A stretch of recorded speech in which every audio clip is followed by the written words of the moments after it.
This channel does not promote any violent, harmful, or illegal activities. All content provided by this channel is meant for an educational purpose only.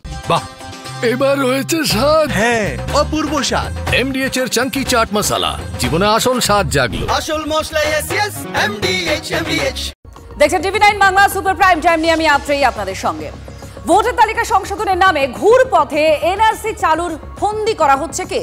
দুদিন আগেই এই অভিযোগ তুলে বিরোধীদের একজোট হওয়ার আহ্বান জানিয়েছিলেন মুখ্যমন্ত্রী। দিল্লিতে এবার তা নিয়ে শুরু হয়ে গিয়েছে তৎপরতা। সূত্রের যা খবর আমরা পাচ্ছি, ইন্ডিয়া জোটের নেতাদের মধ্যে এ নিয়ে আলোচনাও চলছে, অর্থাৎ সপা বা অন্যান্য যারা শরিক রয়েছেন। বাদল অধিবেশনে এই ইস্যুতে সরব হওয়ার পরিকল্পনাও নেওয়া হচ্ছে। এনআরসি কে পেছনের দরজা থেকে আনছে ইন্ডিয়া অ্যালায়েন্সের আমরা পার্টিরা, আমরা সব একজোট হয়ে আমরা এর প্রতিবাদ করব। বর্ষা এলেও সংসদে বাদল অধিবেশন শুরু হতে আর কয়েকদিন বাকি। এই আবহে ভোটার তালিকা সংশোধন ইস্যুতে সংঘাতের মেঘ জমছে দিল্লির আকাশে।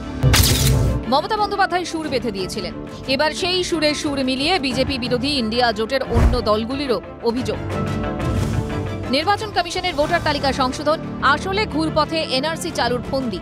এই ইস্যুকে সামনে রেখেই একযোগে পথে নামতে চলেছে বিরোধীরা। ইন্ডিয়া জোটের প্রত্যেকটা পার্টির শীর্ষ নেতাদের মধ্যে প্রতিদিন প্রতি মুহূর্তে এই ইস্যুতে কিভাবে সংঘবদ্ধভাবে পদক্ষেপ করা যায়, কিভাবে যৌথ কর্মসূচি নেওয়া যায় তা নিয়ে আলাপ আলোচনা চলছে বলে সূত্রের খবর।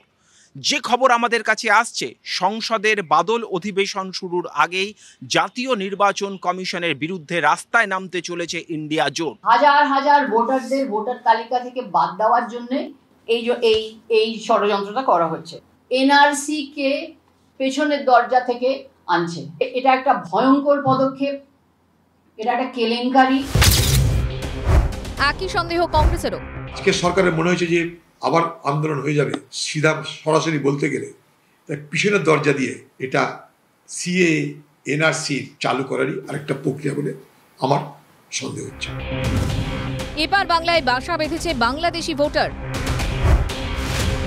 বিজেপি যখন এই অভিযোগকে সামনে রেখে চড়া সুরে আক্রমণ শানাচ্ছে, ঠিক তখন কমিশনের ভোটার তালিকায় নাম তোলার নতুন নিয়মকে হাতিয়ার করে সব দলকে একজোট হওয়ার আহ্বান জানান তৃণমূল নেত্রী। Bengal is targeted, and after that all the state will be targeted. It is dangerous than NRC even, and I will fight for all the political parties. I will request all the political parties, have a look. Trinamool ইতিমধ্যেই ঠিক করে রেখেছে তারা চিঠি দিয়ে প্রতিবাদ যেমন জানাবে, তার পাশাপাশি ইন্ডিয়া জোটের এই আন্দোলনের ক্ষেত্রে অন্যতম বড় শরিক হতে চলেছে তৃণমূল কংগ্রেস। কারণ তাদের বক্তব্য, যে ঘটনা ঘটছে এই মুহূর্তে বিহারের মাটিতে ঘটলেও मूल लक्ष्य आदते बांग्ला।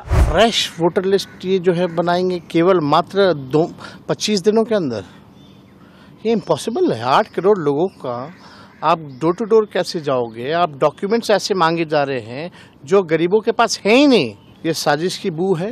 आदरणीय ममता बनर्जी जी ने कुछ आरोप लगाया है, ये Bharatiya Janata party election commission से मिलकर के साजिश कर रही है, और अगर ये बात आप नहीं स्वीकार कर रहे हैं, आप उन बूथों पर बोर्ड निकालिए। বিরোধীদের কমিশন বিজেপি আতাতের অভিযোগের পাল্টা জবাব দিয়েছে গেরুয়া ব্রিগেড।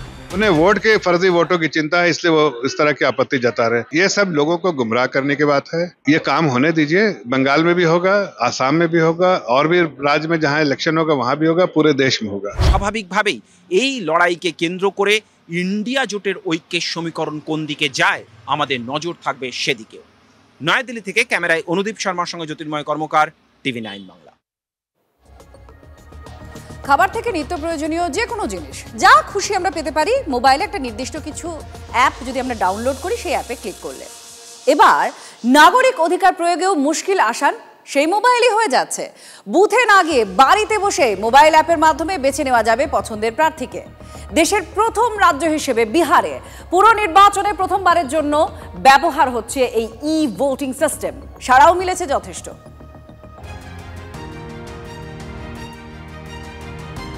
বাড়িতে বসেই মোবাইলেই ভোট দিলেন অনেকে। দেশে প্রথম ভোটিং বিহারে।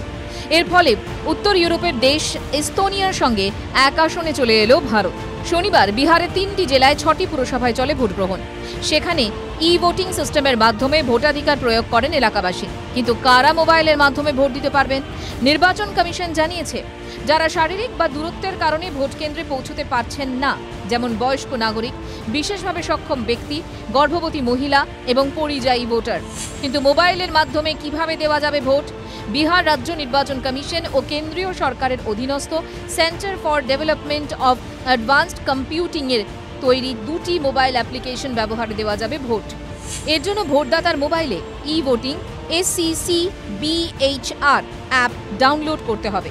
এটি শুধু অ্যান্ড্রয়েড ফোনে ব্যবহার করা যাবে। যাদের অ্যান্ড্রয়েড ফোন নেই তারা রাজ্য নির্বাচন কমিশনের ওয়েবসাইটে গিয়ে ভোট দিতে পারবেন। ই-ভোটিং এর জন্য ভোটার তালিকায় নথিভুক্ত থাকতে হবে মোবাইল নাম্বারটি। একটি মোবাইল নাম্বার ব্যবহার করে সর্বোচ্চ 2 জন ভোট দিতে পারবেন। ই-ভোটিং সিস্টেমে ইভিএম এ ব্যবহৃত ভিভিপ্যাট সিস্টেমের মতোই একটি অডিট ট্রেল রয়েছে। টেকনোলজিতে ফ্ল থাকবে এবং প্রথম স্টেজে সেই ফ্লগুলো ধরা পড়বে, দ্বিতীয় স্টেজে আরও ফ্ল ধরা পড়বে, তারপরে আস্তে আস্তে সেগুলোকে রিকভার করা হবে এবং রিকভারি করে একটা আলটিমেট সফটওয়্যার বা একটা আলটিমেট সফটওয়্যার নেটওয়ার্ক বানানো যাবে। এদিন বিহারের 6টি পুরসভায় সকাল 7টা থেকে দুপুর 1টা পর্যন্ত চলে মোবাইলে ভোট। মহারাষ্ট্র, হরিয়ানা ভোট নিয়ে কারচুপির অভিযোগ করেছিল বিরোধীরা। এই প্রেক্ষাপটে প্রশ্ন উঠেছে, মোবাইল ভোটিংয়ে থাকবে কতটা স্বচ্ছতা? কমিশন বলছে সব রকম সুরক্ষা নেওয়া হয়েছে। গণনার জন্য অপটিক্যাল ক্যারেক্টার রেকগনিশন এবং ইভিএম স্ট্রং রুমের জন্য ডিজিটাল লকের ব্যবস্থাও রয়েছে। আজকে যেটা বিহারে ঘটেছে সেটাকে আমাদের খুব একটা ক্রিটিক্যাল চোখে না দেখে এটাকে এভাবে দেখা উচিত যে আগামী দিনে সেটাকে ব্যবহার করে কিভাবে আমরা গোটা পৃথিবীর ভোটিং সিস্টেমে আবার করে একটা ল্যান্ডমার্ক তৈরি করতে পারি। পুরো ভোটের পরপরই নভেম্বরে বিহারে বিধানসভা নির্বাচন হওয়ার কথা। পুরো ভোটের মডেলে কি হবে বিহার বিধানসভা ভোট? দেশের অন্যত্র কি মোবাইল ভোটিং এগোবে? কমিশন স্পষ্ট না করলেও ই-ভোটিং এর মাধ্যমে নতুন পথে এগোলো দেশ। কসবা ধর্ষণকাণ্ডে ধৃত এই টিএমসিপি নেতা মনোজিৎ মিশ্র, এর কীর্তির একেবারে শেষ নেই। ভুরি ভুরি কাণ্ড রয়েছে। এখন যা জানা যাচ্ছে যে একজন ছাত্রী নয়, একাধিক ছাত্রীদের ধর্ষণ, শ্লীলতাহানি, মারধরের মতো ঘটনা দিনের পর দিন ঘটিয়ে চলেছে এই কীর্তিবাজ, এবং তার নামে এফআইআরও হয়েছে। তারপরেও কোনো ব্যবস্থা নেওয়া হয়নি। এতদিন হাত গুটিয়ে কেন বসেছিল পুলিশ? প্রশ্ন উঠছে।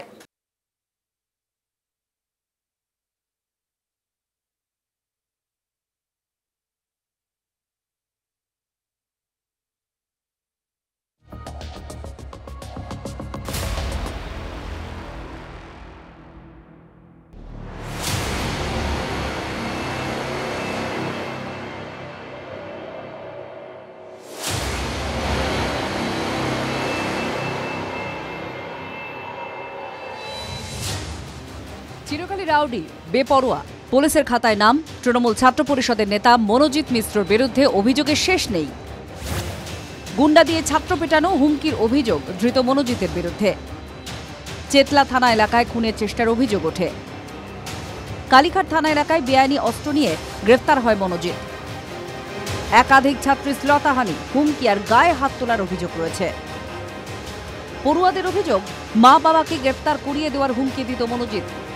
ওর এগেইনস্টে যদি কেউ কিছু বলে বা কিছু মানে কেউ কিছু করতে যায়, হ্যাঁ, যে নোংরামগুলো করছে, তাহলে ও মানে ওর অবস্থা খারাপ হয়ে যাবে। অনেক রকম আছে ওর জড়িত। তারপরে আমাকে মারা হয়েছিল, আমাকে ফোনও করে সেটও দেওয়া হয়েছিল, তারপর আমাকে মারা হয়েছিল। মনোজিতের বিরুদ্ধে অভিযোগ করেন কসবা ল কলেজের টিএমসিপি ইউনিট প্রেসিডেন্ট। 2014 সালে বেআইনি কার্যকলাপের জন্য মনোজিৎকে বহিষ্কার করা হয়। 2016 কলেজে গুন্ডা নিয়ে ভাঙচুরের অভিযোগ, গড়িয়াহাটে এফআইআর হয়। 2017 সালে রাজনৈতিক প্রভাব খাটিয়ে ফের কলেজে ভর্তি হয় মনোজিৎ। কলেজের একাধিক ছাত্রী শ্লীলতাহানি, রিভলভার দেখিয়ে হুমকি দিত মনোজিৎ, আর প্রতিবাদ করলে অপহরণ করে মারধরের অভিযোগ মনোজিতের বিরুদ্ধে। হিসাবে ওকে ম্যাম টুইট করেছিল, এত অনেক কিছু ওর এগেইনস্টে অ্যালিগেশন থাকা সত্ত্বেও ম্যামকে আমরা প্রশ্ন করেছিলাম, তো ম্যাম বলেছিল কি ওর সব থেকে কোয়ালিফিকেশন বেশি, হ্যাঁ, এবং আমি দায়িত্ব নিচ্ছি যে ও আর কোনো রকম নোংরামো করবে না। তারপরে ও পুরোপুরি স্টুডেন্ট ম্যাটারটাকে ও নিজের মানে কন্ট্রোলে একটা রেখে করতে, মানে কলেজে একটা এরকম রাখতে চায়। 2022 সালে সে সেখানে একটি ছাত্রীর শ্লীলতাহানি করে। আর যখন 2017 সালে সে সেই কলেজে পড়ার সুযোগ পেল, তারপর থেকেই কলেজে মদের আসর, কখনো একেবারে আগ্নেয় অস্ত্র নিয়ে মানুষকে হুমকি, কখনো ভয় দেখানো এবং বিভিন্ন অসাধু কাজকর্ম সে কলেজের মধ্যেই করে বেড়াতো, এমনটাই অভিযোগ। শুধু কলেজ বা এলাকায় নয়, পেশাগত জগতেও কীর্তি শেষ নেই মনোজিতের। ওর সঙ্গে একটি সিনিয়র লয়ারের একটা বচসা হয়, সেই নিয়ে দুপক্ষই আমার কাছে চিঠি দেয়। আমরা বার থেকে দুপক্ষকে নিয়ে বসে ও তার ভুল স্বীকার করে, তারপরে সিনিয়র যেহেতু তার কাছে ক্ষমা স্বীকার করে নেয়। মনোজিতের বিরুদ্ধে এত অভিযোগ, তারপরও কেন কসবা আর বালিগঞ্জ থানা কোনো ব্যবস্থা নেয়নি? এখন ভাব দেখানো হচ্ছে যেন সিপিএম এর জমানায় এসএফআই কলেজে কলেজে গোলাপ ফুল বিলি করত। ব্যাপারটা তো সেরম নয়। ফলে একটা খারাপ ঘটনা ঘটেছে, অত্যন্ত বাজে কাজ হয়েছে, সবাই সেগুলো খোঁজ খবর নেওয়া হচ্ছে। মনোজিতের কুকীর্তির অভাব নেই। মনোজিৎ মিশ্র কালীঘাট, চেতলা, বালিগঞ্জ, কসবা একাধিক থানায় তার বিরুদ্ধে ভুরি ভুরি অভিযোগ। খুনের চেষ্টার অভিযোগও রয়েছে গুন্ডা পাঠিয়ে ছাত্রদের পেটানো, হুঁশিয়ারি, হুমকি দেওয়ার অভিযোগ। কিন্তু তারপরেও এই মনোজিৎ মিশ্রর বিরুদ্ধে কোনো পদক্ষেপ হয়নি। একাধিকবার পুলিশের কাছে অভিযোগ জানাতে গেলে পুলিশ অভিযোগ নিতে অস্বীকার পর্যন্ত করেছে। এত অভিযোগের পরেও কিভাবে কলেজে টিএমসিপি নেতা মনোজিৎ মিশ্র? মনোজিতের মাথায় কোন প্রভাবশালীর হাত? কার প্রশ্রয়ে মনোজিতের বারবারন্ত? প্রশ্ন বিরোধীদের। সুমন মহাপাত্র, সুশোভন ভট্টাচার্যের রিপোর্ট, TV9 বাংলা। আর কসবার কলেজে আইনি ছাত্রীকে গণধর্ষণের অভিযোগে আরও একজনকে গ্রেফতার করেছে পুলিশ। এবার কলেজের গার্ডকে, তাকে গ্রেফতার করা হয়েছে। তাকে এক প্রশ্ন জিজ্ঞাসাবাদ করা হয়, আটক করা হয়, তারপর তাকে গ্রেফতার করা হয়েছে। পিনাকি বন্দ্যোপাধ্যায় তার নাম। তাকে গ্রেফতার করলো পুলিশ।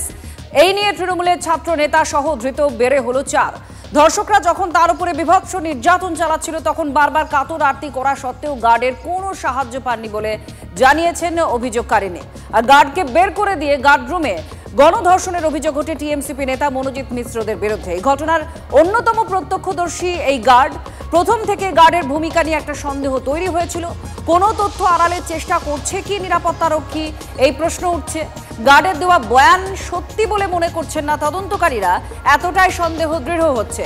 আর সেই কারণেই তাকে গ্রেফতার করেছে পুলিশ, এমনটাই সূত্রের খবর। আরে দাদা, আমাদের সঙ্গে কোনো সম্পর্ক নেই তার, আমরা জানিও না এটা, যে এই সকালে আপনাদের মিডিয়ার থেকেই জানতে পেরেছি, আমরা জানিও না এটা। মানে উনি তো কাজ করতেন ওখানে, সে আমি এই তো বলছি আপনাদের থেকে, মিডিয়া থেকেই জানতে পেরেছি, আমরা জানিও না যে কাজ করে। আমাদের সঙ্গে কোনো সম্পর্ক নেই, আমাদের সঙ্গে মোটামুটি 5-6 বছর ধরে লাস্ট কোনো সম্পর্ক নেই। ওনার নাম পিনাকি ব্যানার্জি, তাই তো? আপনার বাড়িতে কি উনি থাকতো? আপনার কি? না না, থাকতো। আপনার কি হয়? ওই জাস্ট ভাই হয়। ভাই নিজের কতটা খারাপ লাগছে আপনার? অ্যারেস্ট তো করেছে। আরজিকর কাণ্ডে সিবিআই সফল নয়। কসবা কাণ্ডে সিবিআই চাইছেন না বিজেপি নেত্রী অগ্নিমিত্রা পাল। পুলিশকেই সুবিচার পাইয়ে দিতে হবে, নয়তো পুলিশ মন্ত্রীকে পদত্যাগ করতে হবে, এই দাবি বিজেপি নেত্রী অগ্নিমিত্রা পালের।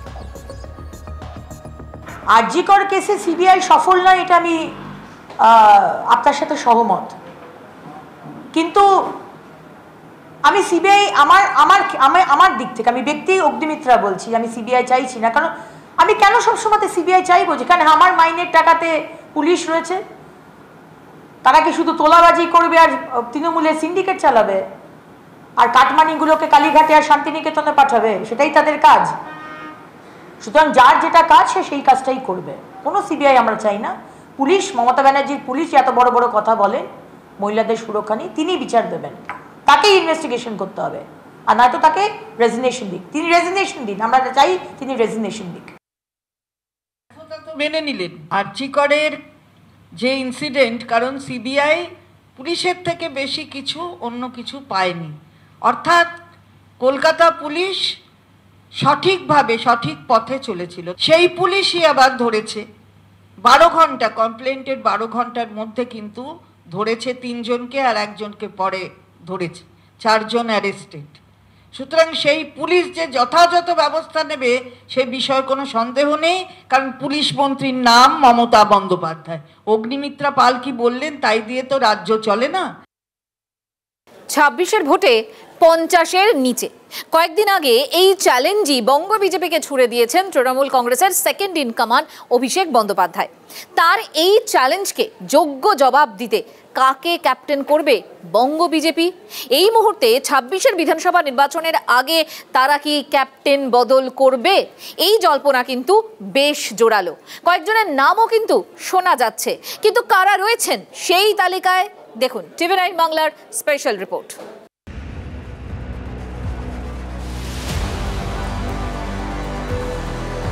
সুকান্ত মজুমদারই থাকবেন নাকি অন্য কেউ? সভাপতি নির্বাচনে ডঙ্কা বেজে গেল রাজ্য বিজেপিতে। কে হবেন রাজ্য বিজেপির সভাপতি? সেই জল্পনার মধ্যেই নির্বাচনী প্রক্রিয়া সম্পন্ন করার দিকে আরও এক ধাপ এগোল বিজেপি। পশ্চিমবঙ্গের জন্য নির্বাচন আধিকারিক নিয়োগ বিজেপির কেন্দ্রীয় নেতৃত্বে। সাংসদ প্রাক্তন কেন্দ্রীয় মন্ত্রী রবিশঙ্কর প্রসাদকে বাংলার সাংগঠনিক নির্বাচন পরিচালনার দায়িত্ব দিয়েছে বিজেপি। এখনো পর্যন্ত মোট 14টি রাজ্যে নতুন করে সভাপতির নাম ঘোষণা করতে পেরেছে বিজেপি। সম্প্রতি বাংলা সহ কয়েকটি রাজ্যে সভাপতি বাছাইয়ের প্রক্রিয়া শুরু করা হয়েছে, সাংগঠনিকভাবে কেন্দ্রীয় দায়িত্ব দেওয়া হয়েছে। এবার কে হবেন বিজেপির নতুন রাজ্য সভাপতি তা নিয়ে জল্পনা আরও বেড়ে গেল। তালিকায় শুধু পশ্চিমবঙ্গই নয়, রয়েছে উত্তরাখণ্ড এবং মহারাষ্ট্র। সূত্রে খবর, ওই দুই রাজ্যে পুরনো সভাপতিদের উপর আস্থা রাখতে চলেছে বিজেপি। সেই তালিকায় পশ্চিমবঙ্গের নাম থাকায় সুকান্ত মজুমদারকে নিয়ে চর্চা হচ্ছে। তবে কি বর্তমান সভাপতির উপরই আস্থা রাখছেন কেন্দ্রীয় নেতৃত্ব? সূত্রে খবর, সভাপতি বদল করা হলে আলোচনার উপরের সারিতে রয়েছে শ্রমিক ভট্টাচার্যর নাম। অগ্নিমিত্রা পলের নাম চর্চায় থাকলেও সম্ভাবনা অনেকটাই কম। আবার আলোচনায় ভেসে রয়েছেন জ্যোতির্ময় সিং মাহাতো। অনেকে বলেন বিরোধী দলনেতা অগ্নিমিত্রা পালের হয়ে একাধিকবার সুপারিশ করেছেন। আবার পুরুলিয়ার সাংসদ জ্যোতির্ময় সিং মাহাতো কিন্তু এই লড়াইতে রয়েছেন, যিনি দলের অন্দরে সুকান্ত মজুমদারের ঘনিষ্ঠ বলেই পরিচিত। সুকান্ত মজুমদার, অগ্নিমিত্রা পাল, শ্রমিক ভট্টাচার্য, জ্যোতির্ময় সিং মাহাতো, এছাড়াও কি নতুন কোনো চমক অপেক্ষা করছে বঙ্গ বিজেপির জন্যে? জুলাই প্রথম সপ্তাহে সব জল্পনার অবসান হবে বলে বিজেপি সূত্রে খবর। রাজ্য সভাপতি নির্বাচনের জন্য মনোনয়ন জমা নেবেন রবিশঙ্করই। তারপরে নির্দিষ্ট প্রক্রিয়ার মাধ্যমে পরবর্তী মেয়াদের সভাপতির নাম ঘোষিত হবে। নতুন কোনো চমক দেবে বিজেপি, নাকি ইতিমধ্যেই চর্চায় থাকা নামেই আস্থা রেখে 2026 সালের জন্য ক্যাপ্টেন বাজপে গেরু আসবে? অপেক্ষা আরেক সপ্তাহে। প্রদীপকান্তি ঘোষের রিপোর্ট, টিভি 9 বাংলা। রাজ্যের বকেয়া রেল প্রকল্পে জমি সমস্যা নিয়ে এবার সরব হলেন রেলমন্ত্রী অশ্বিনী বৈষ্ণব। জমি জট কাটাতে কথা বলুন মুখ্যমন্ত্রীর সঙ্গে। হাওড়ার সাংসদ প্রসূন বন্দ্যোপাধ্যায়কে অনুরোধ করলেন রেলমন্ত্রী। হাওড়ায় রেলের অনুষ্ঠানে মন্তব্য করেন রেলমন্ত্রী অশ্বিনী বৈষ্ণব। थोड़ी बहुत दिक्कत है, जहाँ जहाँ जमीन नहीं मिली है वहाँ पे काम नहीं हो पा रहा है। मैं तो हमेशा माननीय मुख्यमंत्री जी से यही निवेदन करता हूँ, और हमारे प्रसूनदा यहाँ पर है, मैं आपसे निवेदन भी करता हूँ कि आपके जरिए से आप माननीय मुख्यमंत्री जी तक ये बात पहुँचाए कि जब जहाँ जनता की सेवा का काम है वहाँ पर राजनीति से ऊपर उठकर काम करें। जमीन राज्य सरकार की जिम्मेदारी होती है, तो थोड़ा प्रयास करके रेलवे के प्रोजेक्ट्स के लिए लैंड एक्वायर करें। हाथ जोड़ के निवेदन करता हूँ, प्रयास करें जिससे कि बंगाल की जनता को लाभ मिले। না, সবসময় দিয়ে দেয় মমতা ব্যানার্জি। রেলবার দুবার রেলের মন্ত্রী, সব দিয়ে দেয়, কোনো অসুবিধা নেই। এসব বাজে কথা।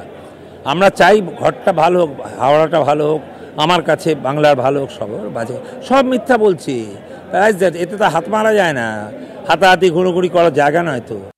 MDH চানা মশলা, এখন ছোলা হোক বা বরবটি দানা, সাদা চানা হোক বা কালো, সব রান্নাই হবে অসাধারণ।